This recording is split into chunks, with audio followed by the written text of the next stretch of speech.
Kentucky State Police are investigating the death of this man, Deon Watts, a Madison County inmate, after an altercation with officers. The Richmond-Madison County branch of the NAACP tells us he was, quote, severely beaten. The Madison County jailer denies this claims, and court documents detail what the officer involved says happened. It's our top story at 10.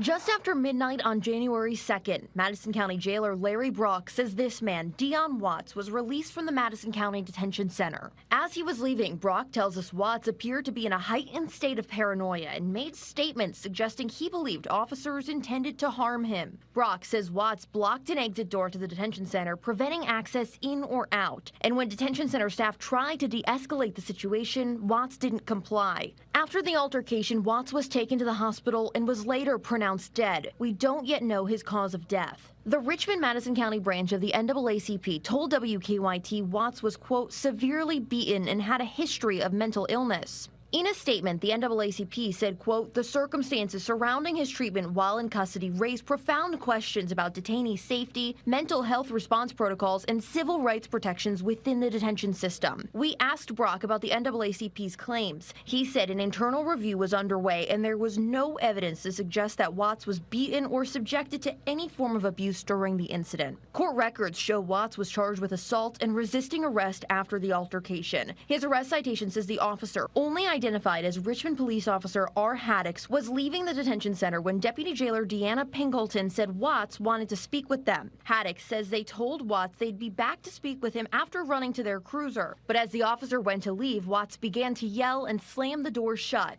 Detention center staff opened another door for Officer Haddix. That's when Haddix says they saw Watts in a physical altercation with Pingleton and Deputy Jailer Mark Murphy. Before the officer was able to assist, they say Murphy, quote, took him to the ground. Once Murphy and Watts were on the ground, Officer Haddix says they assisted Murphy in gaining control of Watts, who was, quote, physically resisting them both. During the altercation, Officer Haddix says Watts attempted to grab several items off their duty vest and continued to pull his arms away, trying to tuck them underneath his body. According to the citation, Officer Haddix performed several knee strikes to Watts' back and palm heel strikes to his face, quote, in an attempt to gain control. Eventually, Haddix says more officers arrived to help control and handcuff Watts. Court records show Haddix, Murphy, and Watts all sustained injuries in the altercation. It says Officer Haddix had a cut to their left-hand ring finger, Murphy had a laceration to his right hand, and Watts had a broken ankle. Watts' citation says he was evaluated at the scene by Madison County EMS and was taken to UK Hospital to receive medical treatment for his broken ankle and, quote, other medical reasons.